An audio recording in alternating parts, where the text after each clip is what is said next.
Shall we begin? All right. Are you not entertained? Are you not entertained? This is going to be quite the ride.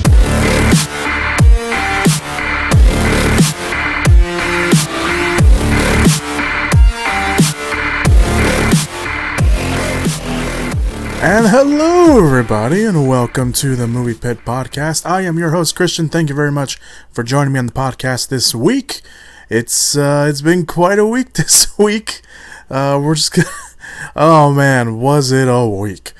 So, obviously, yes, I am going to talk about that particular news item.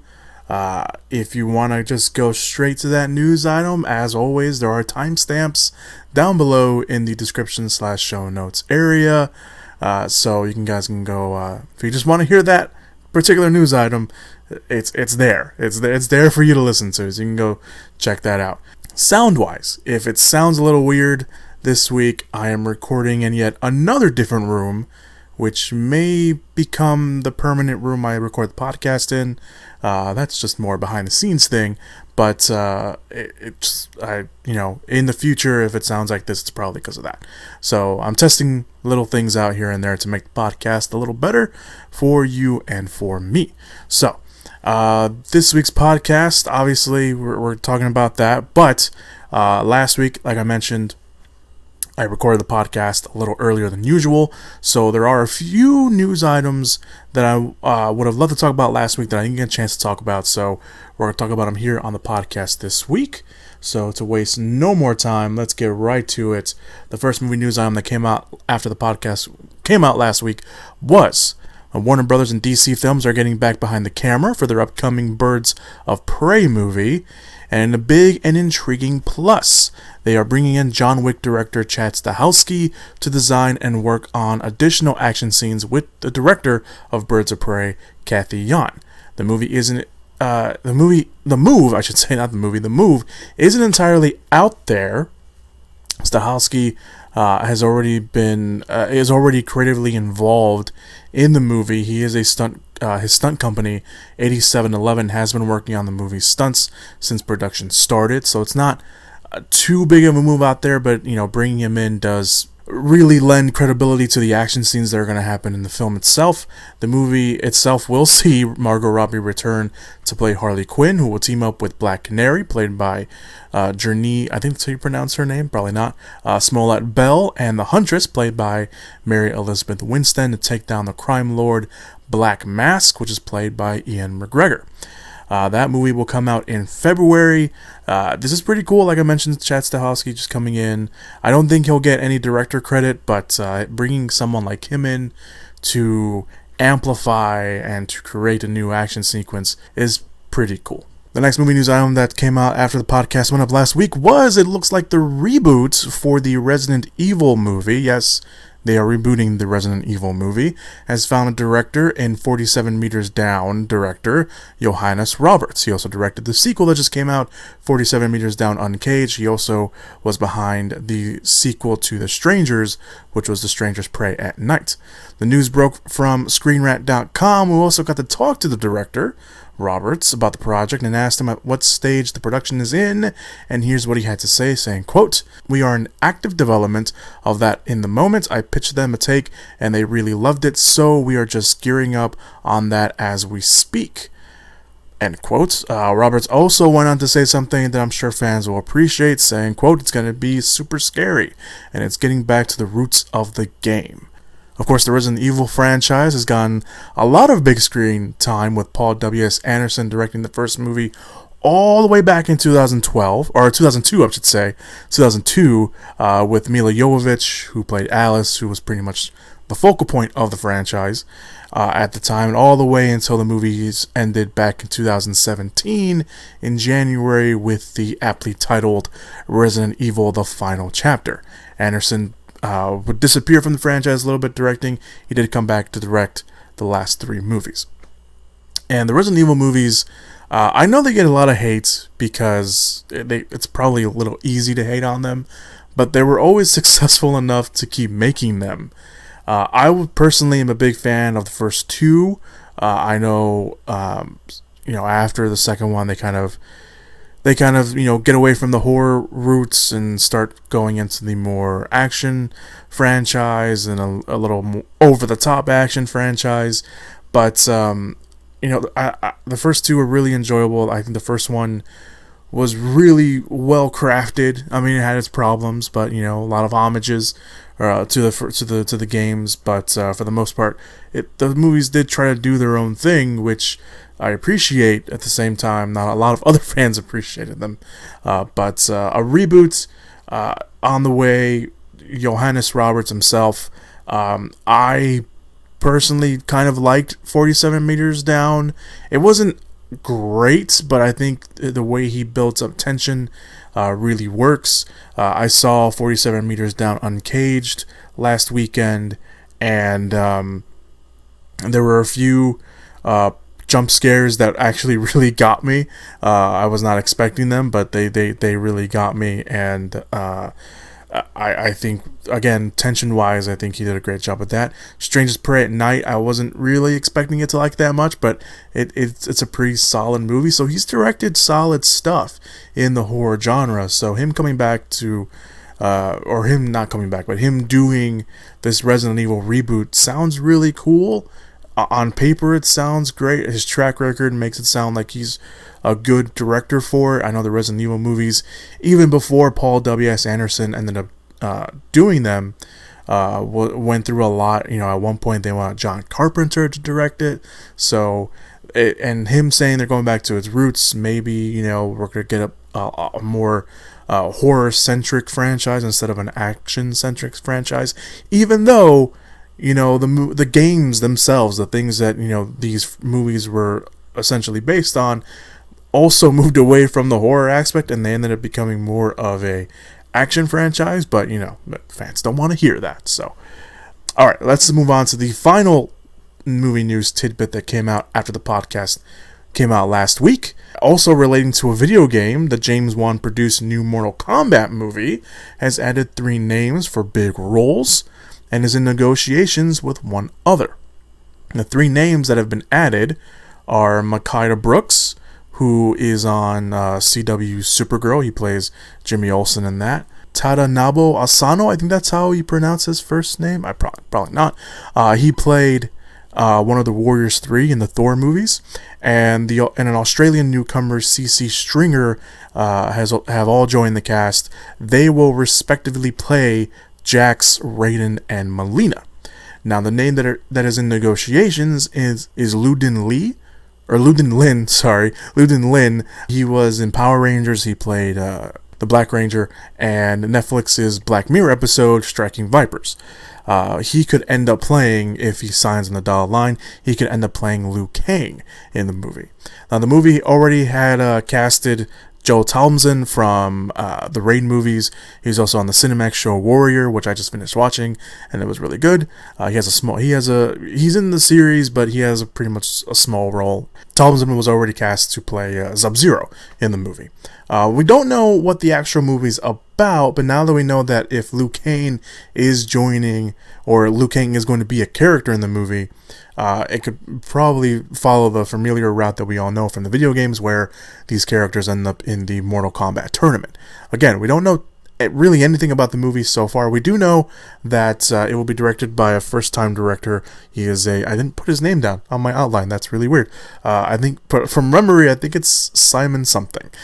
Simon McCord? No, that doesn't sound right. I don't know. But he's a commercial director. It's his first feature film debut. They're filming relatively soon. I think they're filming later this year. Yes, they are filming. They're expected to start filming later this year, which will work out because the movie currently has a March 2021 release date. So we can expect to look forward to that. As for the new cast members, I watch Supergirl. I think Brooks he does a pretty good job on that. From whatever reason, I thought they said he was leaving, so I think maybe this may be one of his projects that he's gonna be working on as he leaves. And not the first name that comes to mind for Jax, but I'm down for it. I'm not gonna bash him on that. Asano, I've seen him on other stuff, but for whatever reason, I can't name him off the top of my head, and the only thing that I unfortunately put down was that he was in the Thor movies. He played one of the Warriors 3. And then there's the Australian newcomer Stringer, who I've never seen anything she's been in, so but she's playing Melina in the movie, which is great. As for Lynn, we talked about him. I talked about him on the Power Rangers little rant that we did a few weeks ago, I think over a month ago now. And again, he's in the Black Mirror episode Striking Vipers, which everyone raved about, and everyone really raved about him as well. So if he plays Liu Kang, this would pretty much be his first real big lead and potential franchise anyway. So there you go. We'll see what happens with that. I'm pretty excited about this. I like the fact that they're getting some familiar faces, but also some newer faces as well. I think that will really help out the franchise. Get a mix of both old and new. I think that will be a really good thing they're doing. So let's hope for good things. All right, so let's move on. I didn't want to do any quick fire movie news items because I didn't want this podcast to be super long, especially considering that we're going to talk about that major movie news item that came out that everyone's still talking about. And if you don't know what I'm talking about, you must be living under a rock. So let's just move on to the next tidbit of the podcast, which is, of course, segment of the podcast, which is, of course, trailer talk. Coming soon to theaters. Alright, so a few of the small trailers that I won't really get into. We have a teaser trailer for Bombshell, which is based off the real-life scandal over at Fox News. Bombshell is, quote, a revealing look inside the most powerful and controversial media empire of all time, Fox News, and the explosive story of the woman who brought down the infamous man who created it, aka Roger Ailes. So the movie is directed by Jay Roach, who has a very interesting filmography. So he directed the Austin Powers movies. He directed the Meet the Parents, Meet the Fockers movies. Dinner for Schmucks, which was, the one that everyone really likes to mention. The one with Zach Galifianakis and Steve Carell and everybody and all of them like that. He also directed The Campaign, which was the Will Ferrell, Zach Galifianakis comedy, political comedy. And then he directed Trumbo, which was the movie about the screenwriter Trumbo, who was blacklisted in Hollywood and had to use a fake name to get scripts done so he can live out his livelihood. And that starred Bryan Cranston as Trumbo himself. So this is a kind of a little bit of a major kind of turn and swerve, but it's interesting. I mean, the cast is interesting as well. It's a pretty A-list cast. So you have Charlize Theron playing Megyn Kelly, who is almost unrecognizable, so they really the makeup job on her is amazing, because I would not know it was Charlize Theron if you said, who is this person? I'm like, I don't know, it's her. So she's almost unrecognizable. Nicole Kidman plays Gretchen Carlson in the movie. You can pretty much tell it's Nicole Kidman because you can no matter how much makeup you have, you can't hide that jawline. And then Margot Robbie's in the movie as well. She plays a character that was created for the film itself, and then John Lithgow is actually playing Roger Ailes, which is very interesting. The movie also stars Kate McKinnon, who you see briefly in this teaser. Alice Eve is also in the movie. Stephen Root is in the movie. Connie Britton and Allison Janney are in the movie as well. I think Allison Janney plays one of the lawyers for Roger Ailes, and then Connie Britton, I think, is playing Roger Ailes' wife in the film. Bombshell opens on December 20th. It's a teaser. It's like a minute long, or a little bit more than a minute long, and there's only like one bit of dialogue, and it's from Nicole Kidman, and it's when her and Theron and Robbie are in an elevator, and everyone's just staring at each other.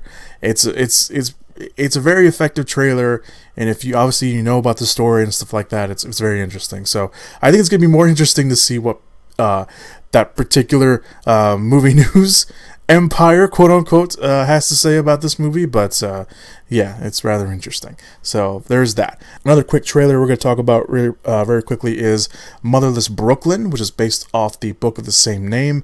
Edward Norton plays a lonely private detective with Tourette's syndrome who tries to solve the murder of his best friend, played by Bruce Willis. Unlike the novel, the movie is set in 1950s New York and also stars Gugu Mbatha-Raw, Alec Baldwin, and William Dafoe. Motherless Brooklyn is written and directed by Edward Norton as well. That's pretty interesting, and that opens on November 1st. The trailer itself is pretty fine. You know, seeing Norton being a little quirky. Obviously, that's not really the right word to use with someone with Tourette syndrome, but seeing someone who obviously does not have Tourette syndrome doing, playing someone who has it is it's just this weird little balance of how to play it. But it's interesting to see him do that, and the movie itself looks relatively good. I don't know if they give too much away. I've not read the book, so I'm not gonna, try to pretend that I know what I'm talking about or know what the movie's trying to do. So I don't really know. But the cast itself is really good. Seeing Edward Norton back on the big screen is great. Yeah, that's really all I have to say about that. And then finally, the last quick trailer we're gonna talk about is the new trailer. It's a relatively short trailer, surprisingly, for Rambo: Last Blood. Of course, Sylvester Stallone will come back to play John Rambo. In this movie, Rambo's niece, Gabriella, is taken by a group of Southern American criminals, and of course Rambo has to go rescue her, and at some point, for whatever reason, he goes back home, and he has to defend himself in his home ranch, and he fucks some people up a lot. So yeah, he jacks some people up in this movie. Even from the looks of the trailer, it looks like he's jacking some people up. So I'm looking forward to it. I don't know. I have to actually go back and watch some of the old Rambo movies because I don't remember too much about them. I know one of them, he was, helping out a certain group of people who he would not be helping in today's political climate, but there is that. But I know actually the last Rambo movie, just titled Rambo, was on TV the other day, and I started watching part of it, and I was like, oh yeah, I didn't get to the real bloody parts, but I was like, oh okay, this is him. And I liked what they did in this particular trailer, where they ended up showing little bits and pieces of the old movies, showing how he's, this soldier that we created, and he can do whatever he wants with, he can kill you with whatever pretty much he can, with a gun and a knife or whatever, his bare hands. And then, they obviously fast forward it to how he is now. So I don't know. I'm obviously going to go watch it because that's who I am. So Rambo: Last Blood will open next month on September 20th. So we can look forward to that.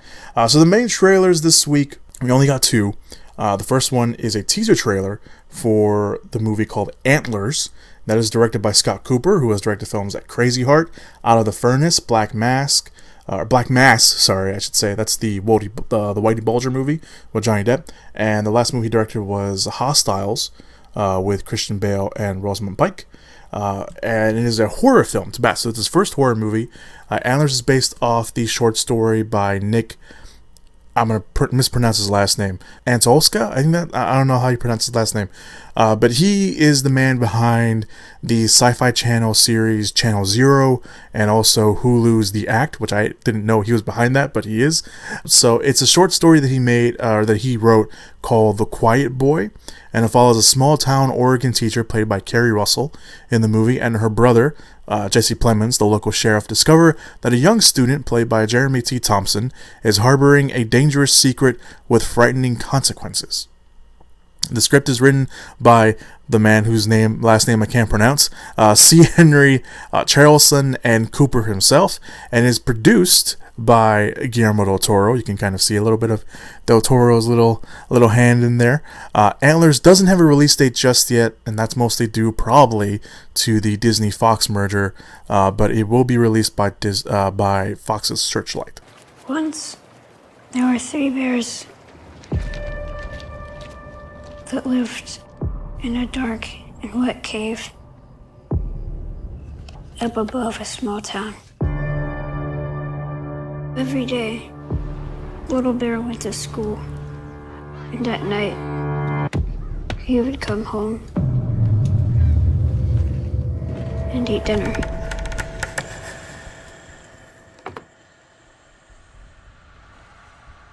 But one day, Little Bear came home And Big Bear and Baby Bear were different.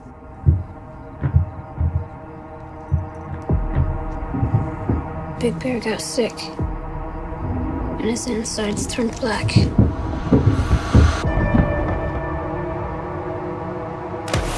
Big Bear has become more angrier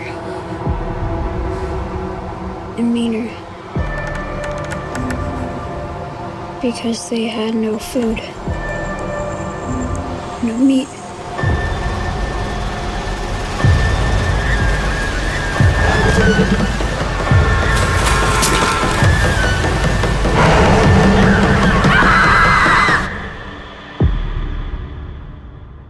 But they had each other. The teaser itself, it's really great, and I love the backdrop they do, which is basically the kid, the young student, who is telling this story, and you kind of just it cuts back between just Carrie Russell's face and just her, the little slight the subtlety of her acting, where she's trying to keep herself composed, but hearing the story, you can see that there's just this fear building up, and then his story, you see the kid multiple times in the trailer, cutting back between her and him and the events that he's kind of somewhat talking about. Not really. You get shots of Jesse Plemons at one point. But it's really creepy, and I have not read the short story, but knowing his work on because I watch Channel Zero. I watched the first 2 seasons. I haven't watched Butcher's Block, which was I just haven't gotten around to watching it, but I do want to watch it, and I've enjoyed. I really enjoyed Candle Cove, and I forgot what the Endless House or something like that. But I just love his work, and seeing him do that. I have not watched The Act, by the way, so I just haven't gotten to that, but I love his work in here, and you can totally tell it's him. You can totally tell it's Del Toro, and then you got Scott Cooper's direction in there as well. And it's just very atmospheric. Just by the teaser itself, it's this very atmospheric feel where you're just gonna feel like you shouldn't belong there, and it's really great. And then it looks like maybe there's a creature. We don't know if it actually maybe is a creature, or if it's just a creature in this kid's imagination and mind. But either way, it looks like it's gonna be a messed up movie. So I've been waiting for this for a while. When it first got announced, I was pretty excited about it. Now seeing the teaser, I'm waiting for them to drop a release date, because I will be front of the line to go watch this for sure. All right, so let's move on to the next trailer, which is for a movie that I had no idea was happening, and I love when this kind of stuff happens. And I brought this up on my personal Twitter. If you follow me over there, I love when a trailer drops for a movie I knew nothing about, and I absolutely love the trailer. So I really like this trailer. It's the trailer for Underwater. You are now 5,000 miles from land, and you're descending 7 miles to the bottom of the ocean. See you all in a month. Here we go. All right, we're gonna do this. Let's do this.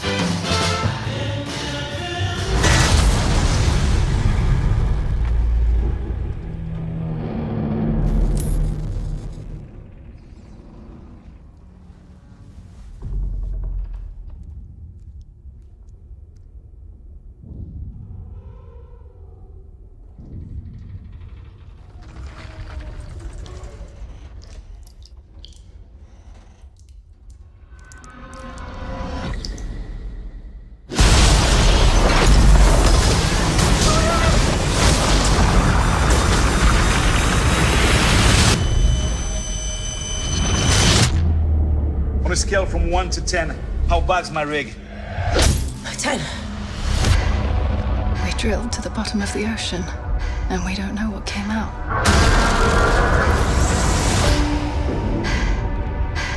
Gotta get to the station. How would we even get there? We walk. We're just gonna walk with insufficient oxygen across the bottom of the ocean. You don't know what's out there. Worst idea ever.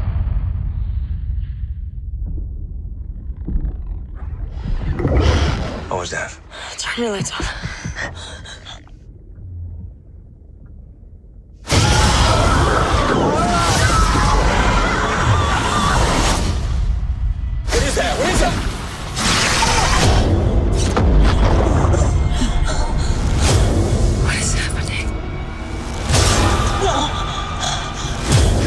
following us.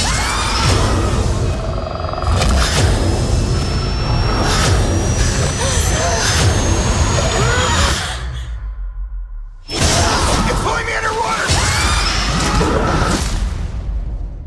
The sea-set sci-fi thriller follows a crew of underwater researchers who are forced to scramble to safety after an earthquake devastates their subterranean laboratory, unleashing a dangerous, inhuman force. The film stars Kristen Stewart, Vincent Cassel, Jessica Henwick, and John Gallagher Jr. Oh, TJ Miller is also in there. It is directed by William Unbank, who directed The Signal, which was the movie with Brenton Thwaites and, that's how I say his last name, and Lawrence Fishburne. And it opens on January 10th next year. Like I said, this is a movie I knew nothing about. I didn't even know it was filming. I didn't know what was going on, and it just dropped. And I watched it in the morning that it came out, and I was instantly hooked. It is really, really cool. You want to talk about atmospheric trailers? This one, the Antlers teaser was atmospheric. This one is claustrophobic, because it really makes you feel like you're stuck there with them. And what's great is it's a small cast. It's not this big cast. This movie could have easily been like this ensemble cast, but it's not. It's these just handful of people. You got Stewart, you got Vincent Cassel's in there, who looks like he may be playing the superior officer of the ship. Jessica Henwick is in there. Jessica Henwick, by the way, from Game of Thrones, she played one of the Sand Daughters, and she was also in Iron Fist. She played Colleen in Iron Fist. If you need a character to the name, TJ Miller is in there. He kind of plays someone you think TJ Miller would play. And then you got John Gallagher Jr. in there as well, from like 10 Cloverfield Lane and The Newsroom and just a bunch of other great projects. He's in Hush on Netflix. I'm just naming random movies he's been in, but he is in there. It looks like he's probably playing the pilot or something, or I don't know what he is, but it looked like he was in like a pilot's chair, which seems really weird since it's a subterranean laboratory, or not subterranean, underwater laboratory. But it's really good, and you actually get a quick glimpses of the monsters that are hunting these people down. Like, I had to try to go back frame by frame, but they look very vicious and they look very mean. It looks like at one point, one of the characters, I forget who it was, but at one point, the characters are trying to make themselves go from one place to another, and they have to go through this weird slime area. Maybe there's more than one. I don't know. It looks really, really cool. I know people have been comparing it to The Abyss and to Aliens and to some other movie that I can't think of right now. But this is a movie that has instantly jumped from my. I didn't know. Again, I can't even say jumped from my I want to go watch it to it's one of my most anticipated movies. It's no, it just jumped from my list of not knowing what this movie was to I have to go watch this movie. So this is really cool. I really love the trailer. I love the setting behind it. I just want to go watch it. So that's Underwater. So those are your trailers for the week. Let's move on to this week's movie news items. The first one is, of course, one that started pretty much the movie news week. Bond 25 officially has a title, and it was released by this really cool little teaser. It wasn't even really a teaser for the movie. It was just kind of a way to introduce the title of the movie. So the Bond 25 is called officially No Time to Die. The title was revealed, like I mentioned, in a pretty cool and very 007 way. We don't know too much about the movie itself. We do know that Daniel Craig's Bond is enjoying his much-needed vacation time when he's brought back into action by his old CIA friend Felix Leiter, played by Jeffrey Wright, who turns up asking for help. The mission is to rescue a kidnapped scientist who turns out to be far more treacherous than expected, leading Bond onto the trail of a mysterious villain played by Rami Malek, armed with dangerous new technology. The film will also bring back Ben Whishaw, who plays Q, Robbie Kenner, Lea Seydoux, Ralph Fiennes, Christoph Waltz is also back for the movie. He's playing Blofeld. Newcomers to the cast include, besides Rami Malek, Anna Del Maris, David Denkick, and Billy Magnuson, who I believe is also playing another CIA agent, and of course Lashana Lynch, who, if rumored stories from, what was it, last month, maybe a month and a half ago, say that she could be the new 007. We'll have to wait and see on that. But this is a pretty good cast. I like the title, No Time to Die. I think it's pretty cool. I mean, I know there was, I forgot where was I reading it. There was a certain article that I read where they were talking about the title, and the word die has appeared in multiple titles. Die Another Day was one of them. There was a couple other ones I can't remember off the top of my head now, but I don't know. I like it. I mean, it's a 007 movie. I don't think it doesn't really matter what the movies are called. We're gonna go watch them anyway. We just, we want to know the title because it's a cool thing. It's a cool thing to know. So No Time to Die will open on April 8th in 2020. It's directed by Cary Fukunaga, who directed Beast of No Nation over for Netflix. He also directed the first season of HBO's True Detective. So there is that. So yeah, and of course the script is being written by Neil Purvis and Robert Wade, I should say, who have written the last a handful of the 007 movies. Scott C. Burns also did some work on the script, and of course Phoebe Waller-Bridge also did some work on the script as well. Alright, so let's move on to the next movie news item. Michael Rooker. That's right. Michael Rooker has joined Fast and the Furious 9. Of course, Fast and the Furious 9 is currently filming, and even though we don't know, again, anything about the movie, we do know that some of the returning cast, we do know that a good chunk of the cast is coming back. Obviously, no Dwayne Johnson because of the beef between him and Vin Diesel. I don't think Jason Statham's coming back either, so I think they're sending this one out, both Hobbs and Shaw on that one. That's okay. They got their own franchise now. It's fine. But they've added Michael Rooker to the cast. We don't know anything about his character, but his character's name will be Buddy. That's the reports. All the reports said his character's name is Buddy. We don't know what that entails, but that's his name. So some of the other returning members of the cast will include Jordana Brewster, who's coming back to play Mia once again. Charlize Theron's also coming back to play Cypher. And Helen Mirren is coming back to play Queenie Shaw, which should be interesting considering that, again, Deckard may not appear in the film at all, but we'll see what happens with that. Along with Michael Rooker, new cast members include Finn Cole from Peaky Blinders, which if you're not watched, I highly recommend. It's over on Netflix. And he's also currently on the TNT series Animal Kingdom, which I have not watched, but I hear some pretty good things about it. And of course, the other newcomer to the cast is John C.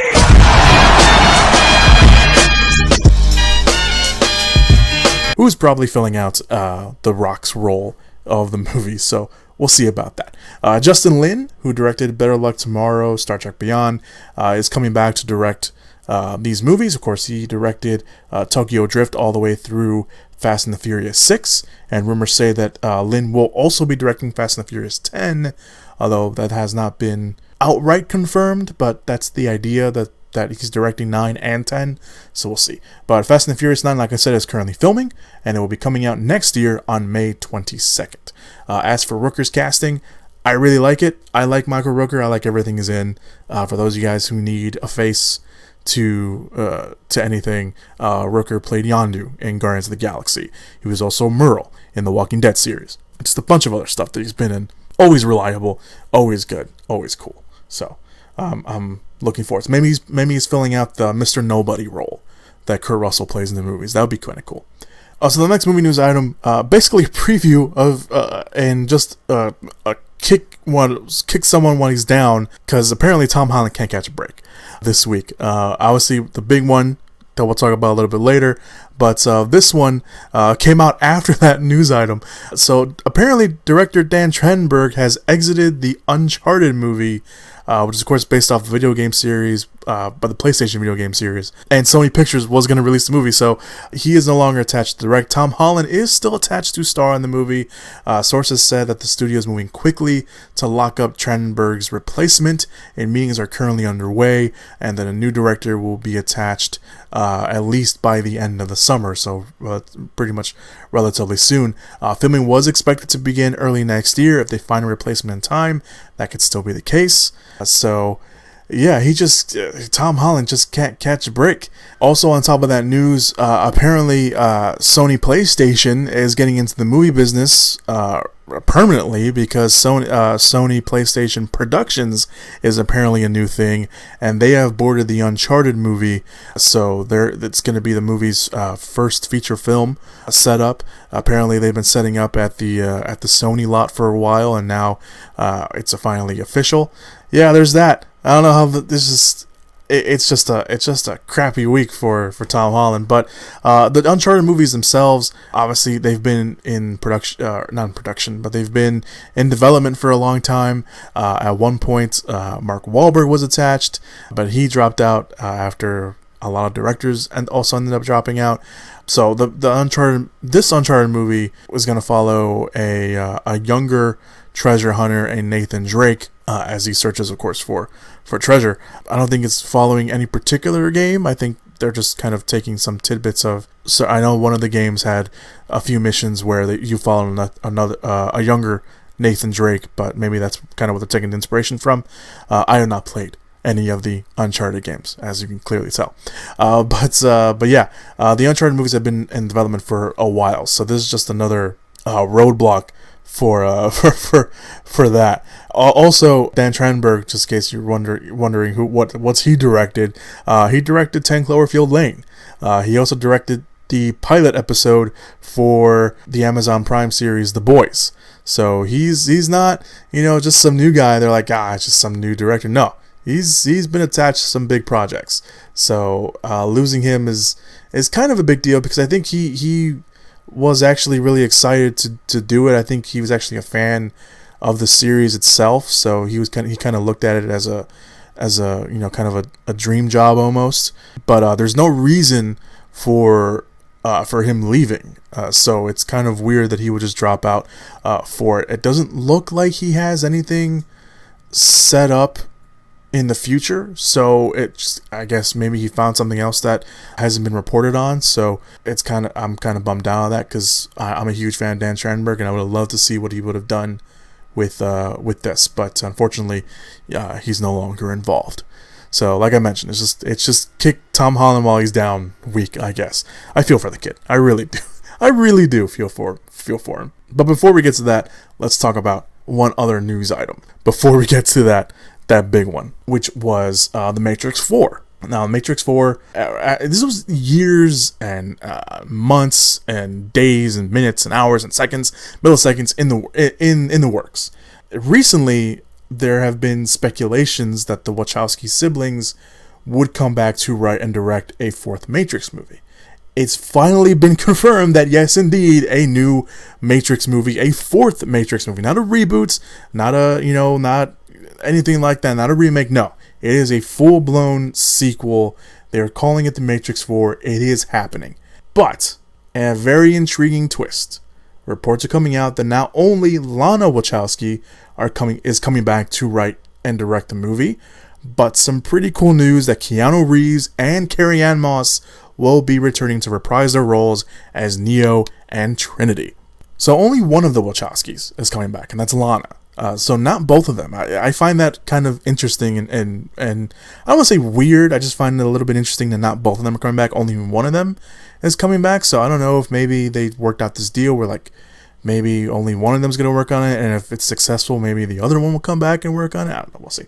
But Lana will be working on the script with Alexander Herman. He has mostly done foreign movies. He did a foreign movie called Love Island, which I have not really heard anything about, so I just looked up his name and saw his credits, and that's kind of what he's known for.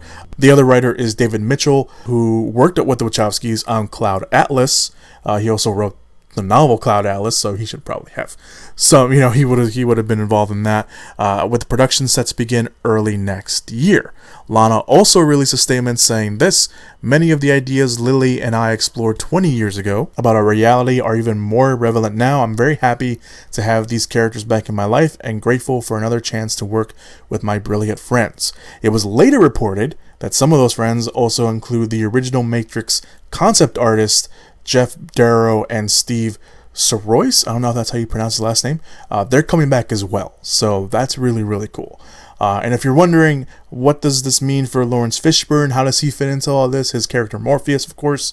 There were some reports saying that the role could be recast for a younger take on Morpheus, but that's not confirmed just yet. I think we would all be a little bummed out if Lawrence Fishburne didn't come back to play Morpheus, but we'll see. The Matrix did celebrate recently its 20th year anniversary, and some AMC locations are playing the film in their Dolby Cinemas starting next week on August 30th.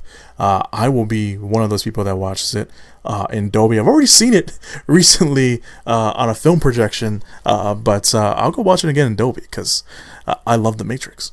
So this is really cool. I know a lot of people probably are like, oh, The Matrix is over, it's had its day, no one really cares anymore. But, and this is where I get, film podcasty with you guys. The Matrix inspired a lot of it. There were movies before there were action movies before The Matrix, and there were action movies after The Matrix. If you look back at some of the action movies after The Matrix came out, you can clearly tell a lot of the inspiration that they took from The Matrix. Slow-mo was very apparent. The dodging bullets scene was spoofed a lot. Wire work had become more apparent in action movies since The Matrix, and a lot of the kind of kung fu inspired fight scenes were also coming out from that. So The Matrix action movies and most of the action movies had a lot of thanks to give to The Matrix, because it was it was everywhere, and that's what it was, and it was everywhere. It was one of those franchises where you couldn't really escape, and everyone was talking about it, and everyone was inspired by it, everyone was stealing from it. It's just one of those franchises that lended a lot, and there's a lot of movies that should give their thanks to the Matrix movies because of it. So I'm looking forward to it. I'm not gonna lie, I'm not gonna sit here and be like, I'm not looking for another Matrix movie, because I'd be lying to myself if that was the case, and I don't want to do that, because like I said, Matrix movies, despite how you feel about the sequels, Reloaded and Revelations, Reloaded had its moments. I don't even remember watching Revelations. I remember watching Revelations. I don't remember too much about Revelations, so I had to go back and watch that. I do remember the giant Agent Smith. I do remember that. But yeah, Matrix 4. I don't know how you guys feel about it. I know how I feel about it, so I'm going to go watch it. So, we'll see. Alright, so before I get to the final movie news tidbit, I do want to mention, I forgot to mention this at the top of the podcast. I could have easily gone back and edited it, but I'm not going to. I have Mike back on the podcast this week, so I'm going to cut it right here before I get to my long spiel about this last movie news on him, because he talks about it on his stuff as well. So I'm going to let Mike cut in here. Our good friend Mike, who is a constant contributor to the podcast, who I don't think enough. Although he'll probably say I do, but I don't. So here's Mike and his thoughts on some of the movie news items of the week, including this big movie news item that we're going to talk about, which is Marvel vs. Sony. Hey guys, it's Mike again, here to talk about some of the new things that dropped this week. First up, I'm going to talk about the trailer for the film Underwater, starring Kristen Stewart, TJ Miller, amongst other people. This movie is interesting to me. I'm a little concerned going into any film kind of like this. The track record recently for these kind of genre thrillers aren't always my cup of tea, but I think the trailer did a very good job of building tension and setting up an interesting premise. On the surface, it seems just kind of like a generic take on Monster in the Dark, Monster in the Deep. They seem to be, it's hard to tell. The trailer's really dark, but it seems kind of smaller sized creatures. That always presents a more manageable threat. I think after Jaws and so many of the imitations, having the giant creature can kind of be real gimmicky, and a lot of those tropes have been used so many times that I don't know how effective that is anymore. It seems like the thing that goes bump in the night. But in 7 Miles Underwater, I myself have an irrational fear of of open water. So this I think has potential. I'm cautiously optimistic. I don't particularly love some of the roles that Kristen Stewart is in, but then others I find very, very great performances in certain things she does. So I need to do a little bit more research into the production and the writing team to see what we have coming our way, but the trailer does a good job of captivating and at least piquing interest, and I think that's all you can ask for really for a first trailer. I didn't know anything about this until it dropped, so I think they did a good job of kind of keeping it under wraps, and it's a 20th Century Fox production, so this is an interesting realm we're coming into now that Disney is still producing films under the banner of 20th Century Fox.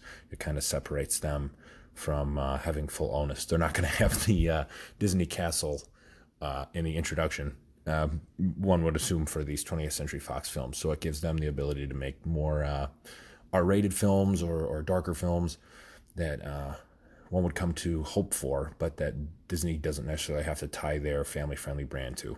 So I'm looking forward to seeing what this actually becomes. I like a lot of the secondary cast that appears in it. T.J. Miller is an interesting addition. He's problematic of late in his personal life, so seeing him, I know some people either love him or they hate him. So people have joked that this might be Cloverfield underwater because of him, but we'll see what happens. And next up, I'd love to talk about Matrix 4, the announcement that they're going to be pursuing a sequel to the original trilogy, and that Keanu Reeves, Carrie-Anne Moss are coming back, and Lana Wachowski is set to direct. So my thoughts about that original franchise were mixed. I loved it as a child. Obviously, we know how revolutionary and poignant the first one is, but the subsequent sequels tend for me to be lacking and never really lived up to what the first one accomplished. The second one has its moments, but the third one for me is pretty terrible. So I hope that some distance and some improvements in technology and advancements in that sort of CGI can produce, at minimum, a really visually stunning production. But it's yet to be seen what this really is going to be, seeing as though, spoiler alert for a film from like a decade ago, both characters returning are dead. So that'll be an interesting retcon to see how they make their way back. I guess there was a canon video game called The Matrix Online that really kind of, if you read up about it, seems to go a little bit off the deep end in terms of their characters and where Morpheus goes. No word yet on whether Lawrence Fishburne will be returning. So just like Underwater, cautiously optimistic. You never want to get your hopes up too high. People have stated, and I have not seen much of what else the Wachowskis have done, but a lot of their work following the original Matrix has been seen as mixed in the reception. So one would hope that they kind of return to form, or at least Lana returns to form in this, and we get a very well-deserved and longed-for proper sequel to the original one. So the fact that Keanu Reeves, in the midst of the Keanu-sance, is coming back breeds a little bit of hope. You know, it gives you a positive hope for at least something pretty decent. I don't necessarily see him coming back just for the sake of coming back.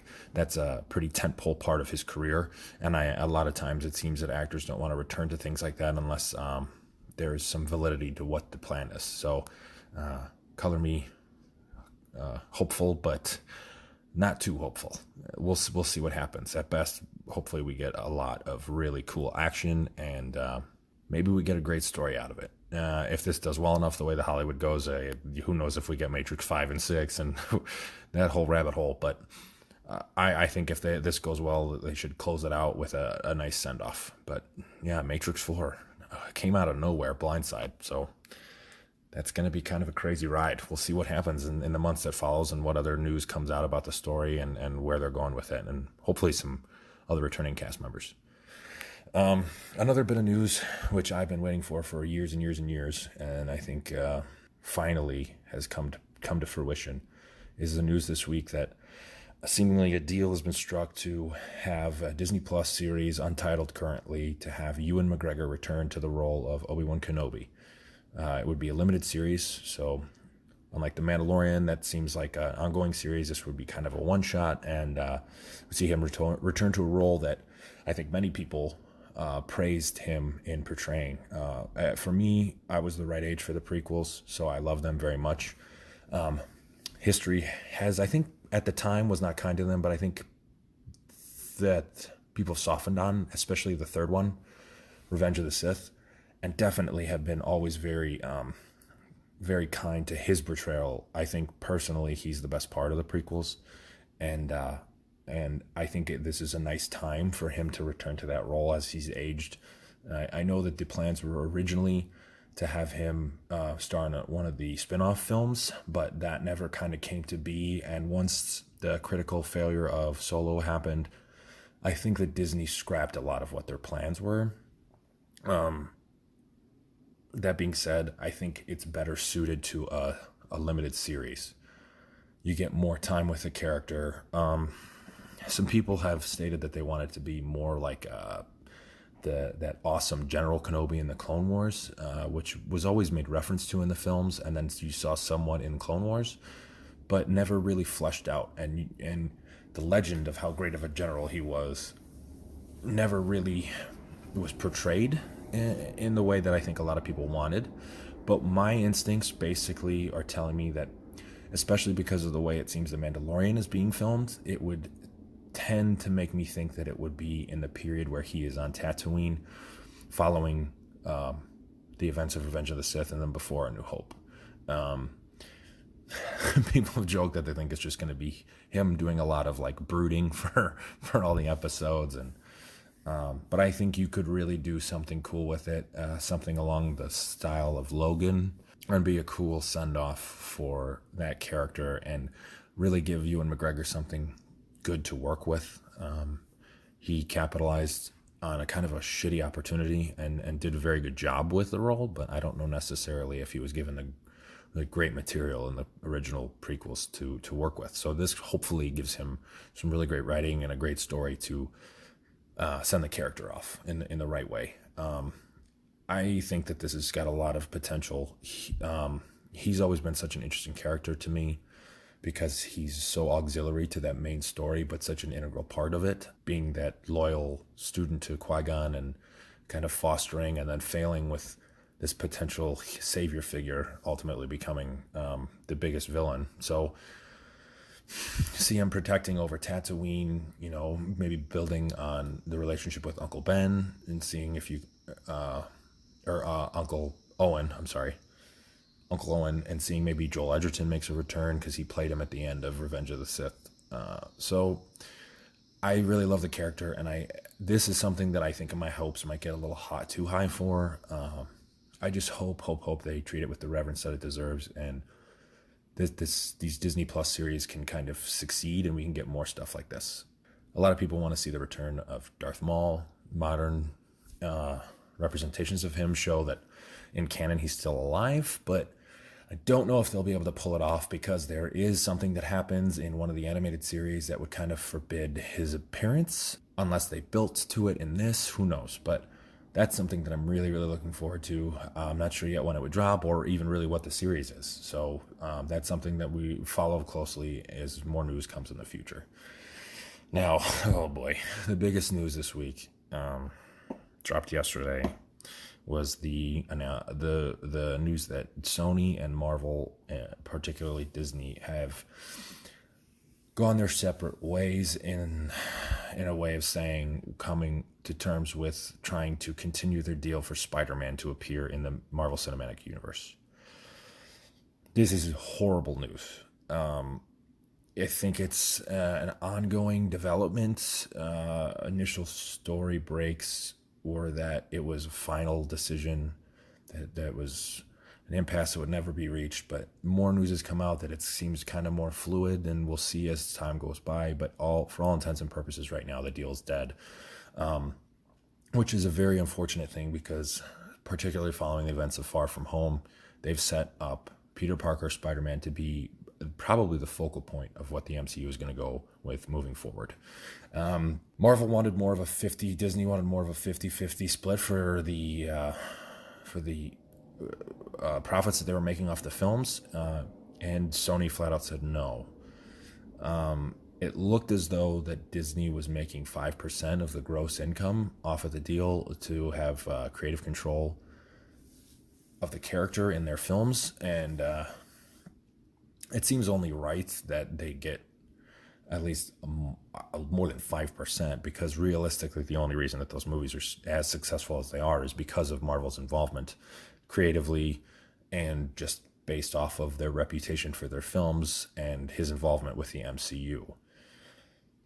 Far From Home was Sony's highest grossing film ever, so I think the writing is on the wall, and the explosion on Twitter over the last day or two hopefully reaches Sony's executives, and they can see how ridiculous it would be to go forward without keeping him involved.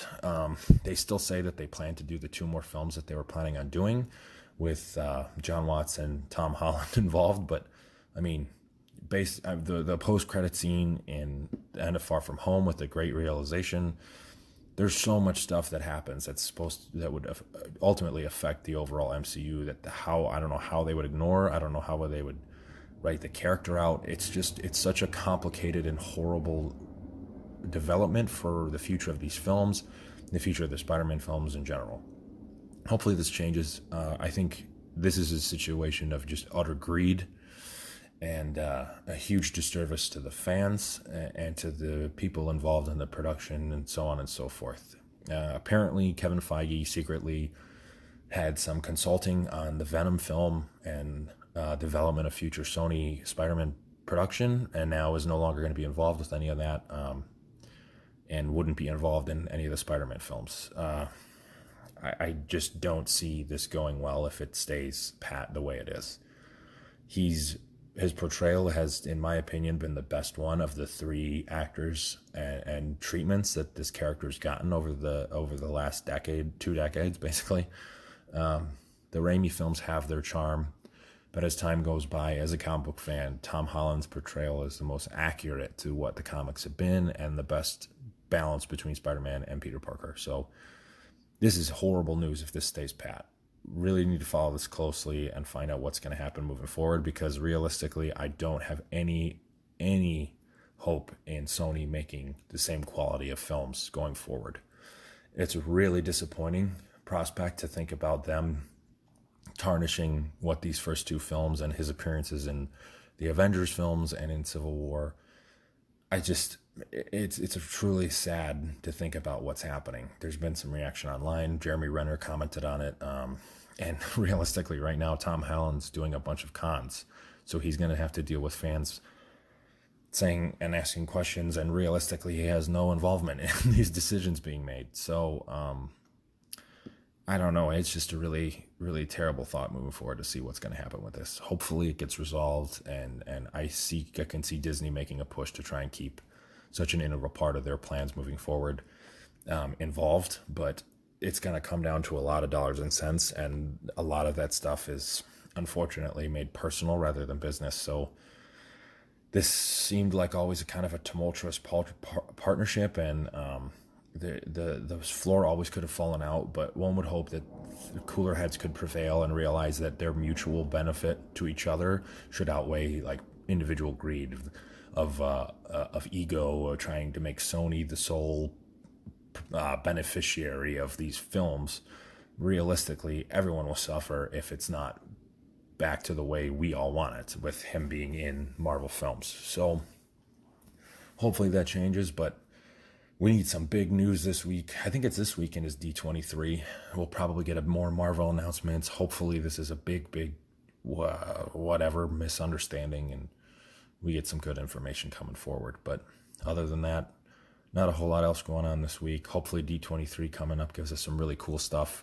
I'm sure we'll hear more about some sequels to Black Panther and Captain Marvel. Hopefully they talk about Fantastic Four and the X-Men going forward. And for sure, we're hoping to hear about future hopes of Spider-Man in the MCU. Other than that, go see a movie, go read a comic book, watch some good TV. Hopefully we get our friendly neighborhood Spider-Man back. Have a good one, guys. All right. So thank you, Mike, for that. So here's my spiel. And at first it was if you've been living under a rock, I'm gonna walk you through it. Here's my more detailed approach to it. So at first it was a little like, come on, guys, stop fighting. Come on. So winding the clocks back, reports came out earlier this week that Marvel Studios president Kevin Feige will no longer serve as producer on future Spider-Man movies. This also isn't something that came out all of a sudden. It was apparently, in the last few months, it was reported that there was a dispute between Disney and Sony over co-distribution rights that they shared since 2017 when they released Spider-Man Homecoming together. And a failure to come to new terms essentially stopped everything between the two studios. When this news came out, I posted pretty much on my own personal Facebook page that I was not necessarily surprised by the news. On one hand, Tom Holland's Peter Parker appeared in the highest grossing film of all time, which was Avengers Endgame. And recently, it was announced that Spider-Man Far From Home had become Sony's highest grossing movie ever, beating out their previous highest grossing movie, which was Skyfall. All that said, there are reportedly 2 more films in Tom Holland's contract to appear as Peter Parker / Spider-Man.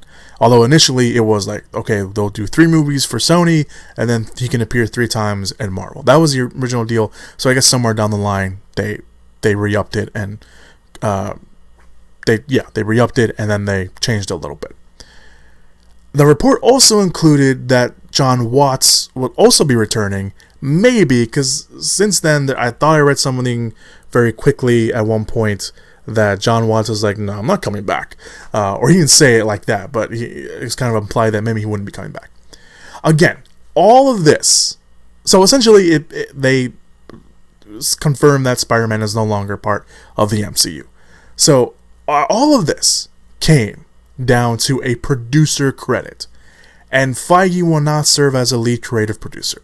And it came down essentially to the thing that runs Hollywood, and the thing that I'm always telling you guys will run Hollywood: money. And it was a lot of money.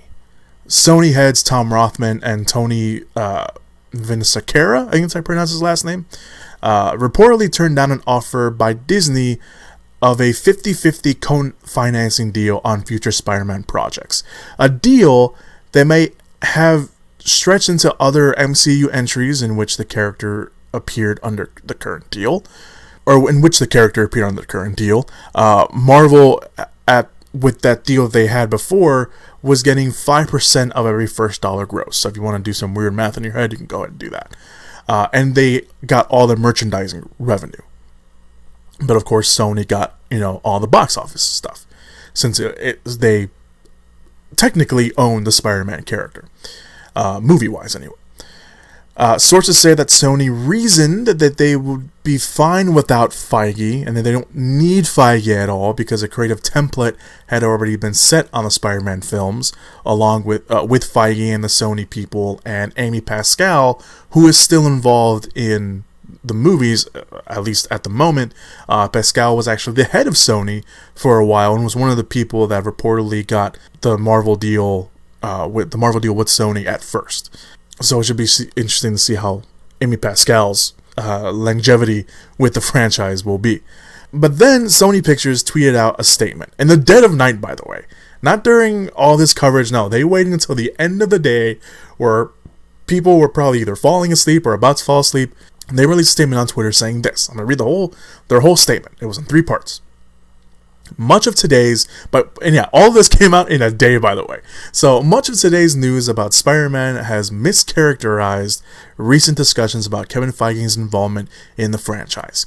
We are disappointed but respect Disney's decision to not have him continue as a lead producer on our next live-action Spider-Man film. We hope this might change in the future, but understand that that many new responsibilities that Disney has given him, including all their newly added Marvel properties, do not allow time for him to work on IP they do not own. Kevin is terrific, and we are grateful for his help and guidance and and appreciate the path he has helped us put us the path he has helped put us on, which we will continue. End quote. That is their statement they released. So it almost, if not definitely, does sound like Sony is putting all the blame on Disney, not Marvel, Disney, which is their right. But at the same time, it's like, come on, man, really, you're gonna put all the blame on Disney and not blame yourself just a tiny bit? No. So this, of course, leads to a pantheon of questions and hashtags to boycott Sony and hashtags, it's Sony's over party, or, a multitude of hashtags that have been coming out over this, and pleading with Sony to work something out or to flat out give Marvel the rights back to Spider-Man. As of course we all saw coming when this news, came out. Now fans are mostly blaming Sony. They're mainly blaming Sony, and I don't necessarily blame them, because their track record hasn't really been the best when they're left to their own devices. Into the Spider-Verse being the only exception, mainly because of the people involved, and that was probably because of Phil Lord and Chris Miller being attached. Now, Spider-Man 3, rewinding the clocks back a little bit, Spider-Man 3 was a battle of studio versus director. And the director, of course, was Sam Raimi, because Sony wanted Venom in the movie. Sam Raimi did not want Venom in the movie. He wanted Sandman and, of course, James Franco's new Green Lantern. Of course, Sony got their way, and what we got was clearly a movie that felt like 2 or 3 different movies going on. Raimi's Spider-Man 4 never happened, even though a lot of work went into it, including a script, including characters that were being made, and casting, but Raimi pretty much was like, I'm out. I don't want to deal with this anymore. I'm sure there was more involved, but that's pretty much kind of the gist of what all of us understand it to be. The Amazing Spider-Man movies suffered because Sony wanted to bring out this massive world, and instead of doing it over multiple films or at least one more movie, they decided to jam-pack everything into one movie, which was only the second film in this new rebooted franchise. It didn't help that they have announced some of those movies before the second one came out. One of the big ones was The Sinister Six, which was being worked on at the time separately from The Amazing Spider-Man 2. And they pretty much forced their version of Green Goblin in the movie. They killed one of their highlights and saving graces of the sequel in Emma Stone's Gwen Stacy. Spoilers, I guess. I mean, I don't know if you haven't watched it yet. If you haven't watched it yet, then that might be more of a you problem. They also shot scenes with Shailene Woodley as Mary Jane Watson, which they ended up cutting because they wanted the focus to be on Gwen Stacy and Peter Parker's relationship. And they brought in Felicity Jones, who may or may not have been Felicia Hardy, aka Black Cat. BJ Novak was playing Alistair Smith, which, if you know your Spider-Man history, you watch the cartoons, you know that he could have probably been a bad guy in Part 3. They had that weird guy, the man in the black suit, who was this kind of overseeing figure that was probably a behind-the-scenes villain that was going to do something. Paul Giamatti was wasted as the Rhino. There was that weird alternate ending where Peter's parents were still alive, and Peter was talking to his father in the cemetery. And there was a bunch of other stuff that was going to... There was that Aunt May spin-off movie they were going to do. So, obviously, there was a bunch of stuff. And like I mentioned, Sony's not necessarily best when they're left to their own devices. And then, of course, there's Venom. Which, again, I know a lot of people hate Venom, and it's easy to hate on Venom, but I'm just going to, leave it for what it is. On the other hand, and you know me, I'm one of those guys that wants to take the position in the middle. I'm one of those guys who will see both sides of the argument, because it's not fair to put all the blame on one person when the blame is easily put on both these studios. On the other hand, Disney, again, not Marvel, Disney, was probably and arguably a lot greedy, asking for a 50-50 split after 2 movies where they were getting 5%. I mean, I think the 50-50 split was very big. I don't know if the 50-50 split was their first offer. Maybe there was other offers along the way, but if they like jumped from 5 to 50, and I think maybe Sony was probably in the right. But did Marvel have, or Disney, I should say, I keep saying Marvel, I don't know why. Does Disney have the right to ask for more? Sure. Why not? I mean, let's face it, if the Spider-Man, and let's not say that the Spider-Man movies would not have been successful without the Marvel touch, without the Kevin Feige touch. They would have been successful. Would they have been as successful if it didn't have the Kevin Feige Marvel touch? Probably not. Let's face it, probably not. So, we're putting on the blame on Sony is a tad of an overreach. It is partially Disney's fault as well. They're both to blame, honestly, because at the end of the day, this comes down to movie politics, and it's getting in the way of the one thing that all these men, let's face it, I'm going to say women, but let's face it, it's mostly men, in a boardroom, it's the thing that they put them in. It's the people that made sure they got there, and it's the fans. Because fans are going to suffer from this bullshit that's going on, because we finally fell in love with a new Peter Parker / Spider-Man. Tom Holland is amazing. He is great. He is a great Peter Parker. He is a great Spider-Man. He has the charisma, and he has the heart, and he has everything about him. He is the total package for a Peter Parker and Spider-Man. And now we're in this weird situation of having to watch Marvel movies from this point forward and not have Spider-Man show up or even be mentioned. Now we have to watch Sony picture Marvel movies and think in the back of our minds that Tom Holland could pop up, but ignore or pretend that he suddenly dropped into this world and wasn't hanging out with the Avengers or even mention Tony Stark. Because Tony Stark has a massive imprint of the Spider-Man movies, of this new Spider-Man. How are we just going to ignore all of that? How are we just going to be like, oh, he's just Spider-Man. Yeah, he's there. No. That's not how it works. That's not how it should work. And it's honestly just, it's messed up that this has to happen. And apparently there's reports that Tom Holland has unfollowed Sony Pictures on social media because he hasn't released a full statement, at least at the time of this recording that I'm recording this. I'm recording this part a little earlier than usual. At least this segment of the podcast. Anyway, a little earlier than usual.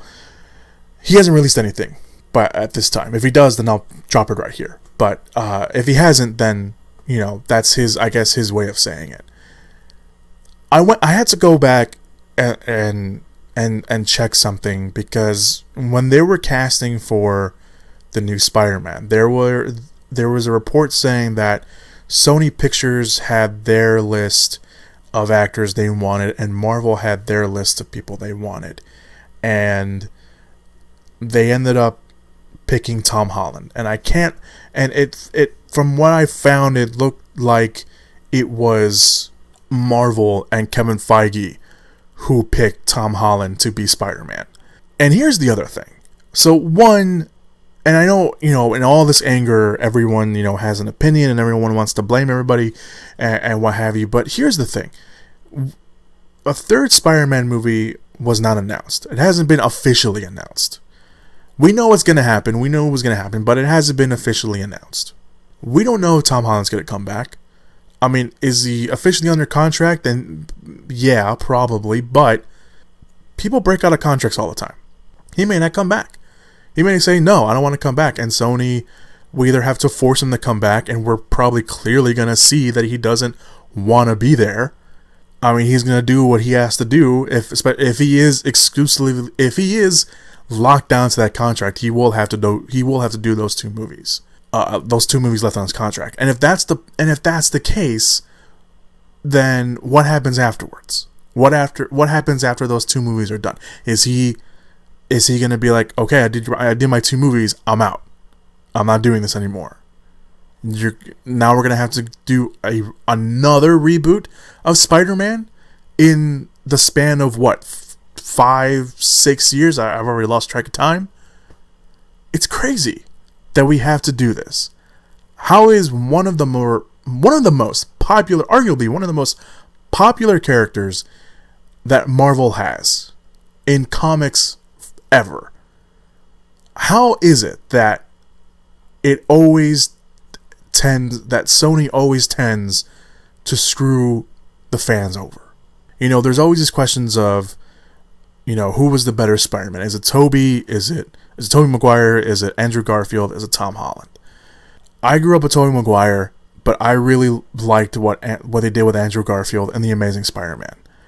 And then Tom Holland came along, and I really liked what they did with Tom Holland. I'm not going to choose who was the better Spider-Man, although clearly, you know, trying to pass off Tobey Maguire as a high school student did not work out. And looking back at it now, why'd you do that?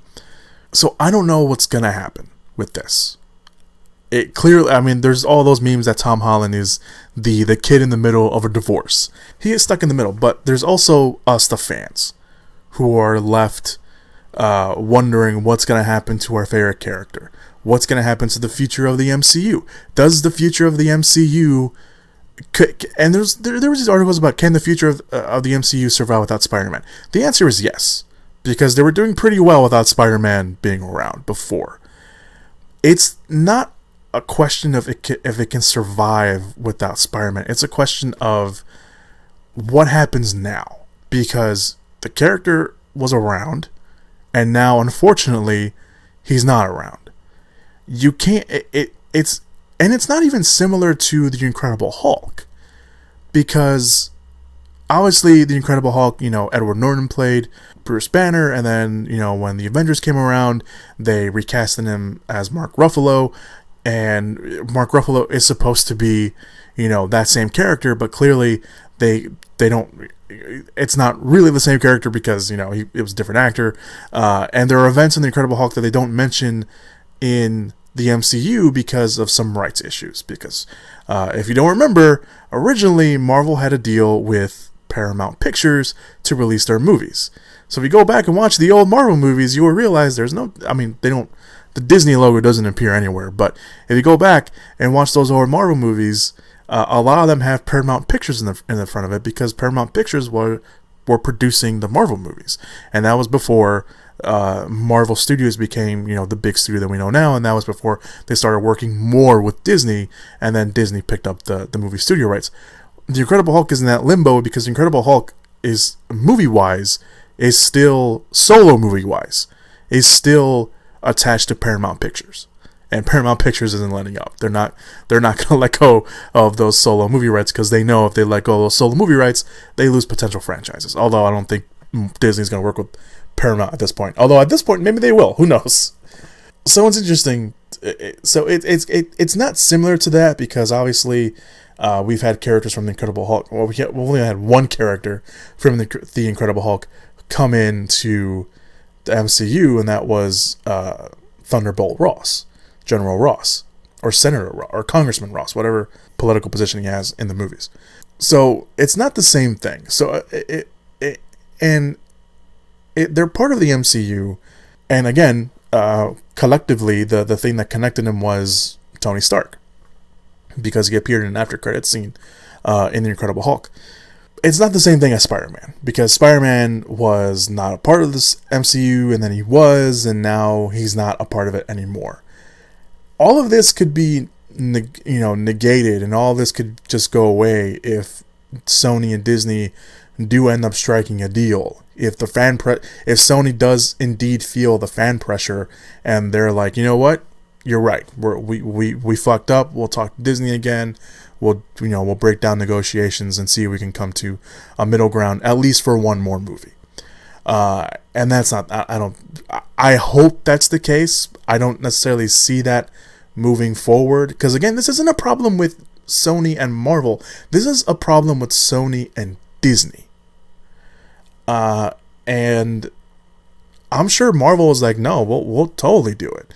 I totally want to do it. And then Sony's like, well, Kevin Feige's busy with, Fantastic Four, and he's busy with X-Men, and he's busy with, everything else that he just came acquired. And maybe that's true. Maybe that is the case. But at the same time, it's like, just let him do it. Just let him. I mean, they're probably just working on X-Men. I mean, Kevin Feige's been crazy busy for years and years. You think that being attached to another Spider-Man movie is gonna just get him overboard, and he's just gonna be like, you know what? That's it. I'm out. It's gonna cause some sort of mental break in his psyche. I don't think so. I don't know. It's crazy. When I read this movie news item, I wasn't surprised. I was more surprised at everyone, jumping aboard the Sony hate bandwagon. And again, they do have some blame in this, but for the most part, I would argue that it is kind of Disney's fault. But at the same time, I can see why people are blaming Sony, because it's easy to blame Sony. Because again, left to their own devices, they don't have the best track record. Again, Into the Spider-Verse being their only exception. So yeah, I don't know. And it's gonna be even more interesting but both these studios have a very interesting tidbit coming out after this, because on one hand, Sony is re-releasing Spider-Man Far From Home in theaters over Labor Day weekend with some additional scenes part of the movie. I don't know how well that movie's gonna do now because of this whole business going on. On the other hand, Disney has their own problems, because, and I didn't talk about this on the podcast in its entirety, because it feels like it's mostly a political issue now. It's being used more as a propaganda issue now in some places. So Disney has their own boycott going on with the live action adaptation of Mulan, because this star of Mulan, the lead actress, Li Fei Wei, I think that's how you pronounce. I think that's, yeah, something like that, or something similar to that. I know it's Li Fei. She, if you don't know anything, there's a lot of protests going on. There's real life protests going on about real issues going on over in Hong Kong, and Li Fei, she supported the Hong Kong police, which a lot of people is a big no-no, and she's been pointing out for some reason. I don't know why, because there are other stars who have other stars from Hong Kong and from that area who have supported the Hong Kong police instead of the protesters who are protesting basically their right for democracy. I have not read the whole issue, so I'm not going to sit here and pretend that I know everything going on. But she basically said that she supports the Hong Kong police, and people caught a whiff of that and have been putting up this boycott for Mulan, which is a major problem, because obviously the foreign market, especially in that area, is a very big market for Disney, obviously. And then you have basically, one of their only real foreign stories of Mulan. You don't necessarily want that boycott going on. I mean, Mulan doesn't come out until next year, so obviously in terms of being able to remember all that, it could go away. But they're dealing with their own thing, and now Sony's dealing with this thing. And again, both of them are very different.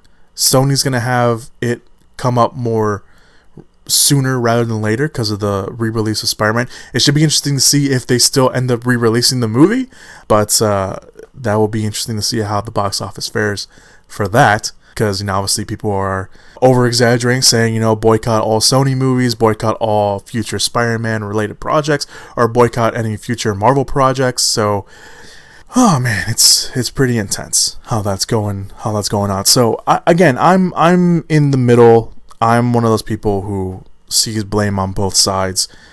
Does Sony deserve to get the bigger blame? Probably not too much. I think it's an overreach to put the blame on them entirely. They do have some blame, but not all of it. I think Disney on this case is a little bit more to blame. Just a tiny bit. So, we'll see what happens with that. Obviously, us, the fans, are the ones that are getting screwed over in all this, and obviously Tom Holland as well. So, we'll see what the updates are coming out after this.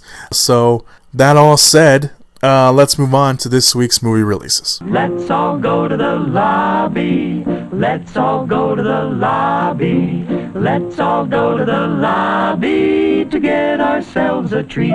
Alright, so we have a few movies, two movies that came out already this week. One of them is a limited release called Tigers Are Not Afraid. It is a dark fairy tale about a gang of 5 children trying to survive the horrific violence of the cartels and the ghosts created every day during the drug war. This movie has been getting a lot of acclaim. It's been getting a lot of good word of mouth.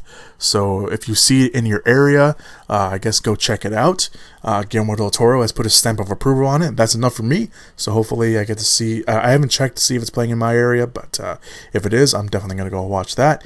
Also, a movie that came out already this week is one of the wide releases. It's Ready or Not. A bride's wedding night takes a sinister turn when her eccentric new in-laws force her to take part in a terrifying game of hide and seek. The movie is led by Samara Weaving. She plays the bride. Of course, she's been in Netflix's The Babysitter, and I don't know why I can't think of another. I can see her in other projects, but for whatever reason, they're not coming out. But she's been in some other stuff as well. She's been pretty good in that. 3 Billboards Outside Ebbing, Missouri. She had a very small role in that. I don't know why that just popped in my head, but she was in that. There's a bunch of other people in there. Melanie Scarfano, she plays Winona Earp on the Sci-Fi series. Christian Braun, who played Donnie in Orphan Black, is in there. Adam Brody's in there as well. Annie McDowell's there as well. I think she plays the mother of the groom in the film. So yeah, it looks really fun. I remember watching. This is another movie that I knew nothing about, and when I saw the trailer, I was blown away by it. I wanted to jump to my must-watch list. So I'm really looking forward to this. I'm gonna go watch it this weekend, and I'm really excited.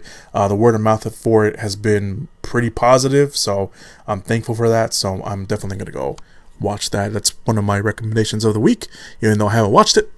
So those are the movies that already came out. For the movies that are about to come out this weekend, your limited releases are Overcomer, which the synopsis says this unpacks a pivotal issue in the life of students and adults alike. And that really gives you nothing about the trailer. I saw the trailer. I watched Friends at night, and they've been promoting the hell out of this movie on there during commercial breaks. So it's apparently about this coach who ends up getting put in the position of coaching a track and field team, even though there's no one there, and the only person that shows up is a girl with asthma, and it's just about them obviously overcoming all the issues that they must face. So I guess that's what the movie's about. I don't really know. So it's a limited release. Nonetheless, it's a limited release coming out this week. The other limited release is Brittany Runs a Marathon. Brittany, played by Jillian Bell, living in New York, takes control of her life one block at a time, as you can probably tell. Brittany wants to run a marathon. I've seen the trailer for this a couple times in theaters. It looks pretty funny. The word of mouth is pretty mixed, so I don't know how that will play out, but it's a limited release anyway, so if you see it in your theater, give it a chance. Give the independent movies some chance. And your wide release, it's only one this weekend, Angel Has Fallen. Secret Service agent Mike Banning, played by Gerard Butler, is framed for the attempted assassination of the president, played by Morgan Freeman, and must evade his own agency and the FBI as he tries to uncover the real threat. The movie co-stars Nick Nolte as Mike Banning's father, Jada Pinkett Smith, Piper Perabo, Lance Reddick, Tim Blake Nelson, I don't know why I said his name wrong, Nelson, and Danny Houston. I really enjoyed Olympus Has Fallen, which was the first movie of this series. London Has Fallen was okay. It wasn't really all that great, and it got a little xenophobic at the end of it, but I don't know what they were trying to do with that. But this one looks more or less the same, but I think this one has a they're saying that it's also an action movie that's also kind of more of a deeper character-driven film with Gerard Butler's character, Mike Banning. So it's pretty. I don't know. I mean, it looks interesting. Hopefully, it's good. I have not seen the word of mouth for this one yet. I don't know if the embargo's still on it, or if they haven't lifted it yet. So usually that's not really a good sign, but we'll see. So once again, your wide release this week is Angel Has Fallen, not Olympus Has Fallen. That's the first movie. Angel Has Fallen, and your other wide release of the week this week is Ready or Not, but that's already out in theaters. Well, actually, by the time you probably listen to this, it's already out in theaters too, because our release was on Fridays. So, yeah. So your wide releases this week, Ready or Not, and Angel Has Fallen. Your limited releases this week are Brittany Runs Marathon, Overcomer, and Tigers Are Not Afraid. Tigers Are Not Afraid, by the way, is a foreign film. So if you have trouble with subtitles and you don't like watching subtitled movies, probably not for you. Just wanted to give you a heads up. Just trying to give you all the information. So that's it. That's it for the podcast this week. Thank you guys so much for listening to the podcast. I want to thank Mike once again for giving his insightful thoughts on this week's, I should say, movie news items. Let me know what your thoughts on this week's movie news items were. Obviously, it's been everywhere. Everything's probably already been said, but I still want to hear from you guys. So if you're listening to this on YouTube, be sure to go down to the comment section and let me know what you thought. Obviously, also hit that like button, hit that subscribe button. I really appreciate that. If you're listening to this on Apple Podcasts, be sure to leave a rating and review, and also hit that subscribe button as well. And if you leave me a review, whatever review it is, you can tell me that I suck, or you can tell me whatever. I probably won't read the fact that you say I suck on a review on the podcast, but if you do, I'll read them on the podcast. I'll read any other review on the podcast. So yeah. Also, in the description / show notes area are links to everything, links to the trailers that came out this week, links to my WordPress account where I do written reviews. We'll probably end up doing a written review on one of the movies coming out this weekend, hopefully, if I get the chance. And what is down there? My the Facebook page for the podcast. I haven't updated that in a while. I apologize. I'll have a lot more time to update it more frequently now, surprisingly. But I will have more time to start that up again. The Twitter page is also down there. I'm gonna try to do more on that as well. And what else is down there? I think that's it. Yeah, my personal Instagram and Twitter account are probably also down there as well. So yeah. Go give all those a follow and all that stuff like that. So thank you guys so much for listening to the podcast this week. I know it became a little disjointed at the end. I apologize. That really is the case for everything, especially considering the news item we talked about heavily. But thank you guys so much for listening to the podcast this week. I really appreciate it. Just have a good weekend. Have a good week, depending on when you're listening to this. Just have a good day in general. Have a great day in general. I don't think people will tell people enough to have a great day and really mean it. I do mean it. Have a great day. Have a great weekend. Be safe. Be good people. And as always, of course, go watch some movies. Whoop whoop! Yeah! Give it up! Movies!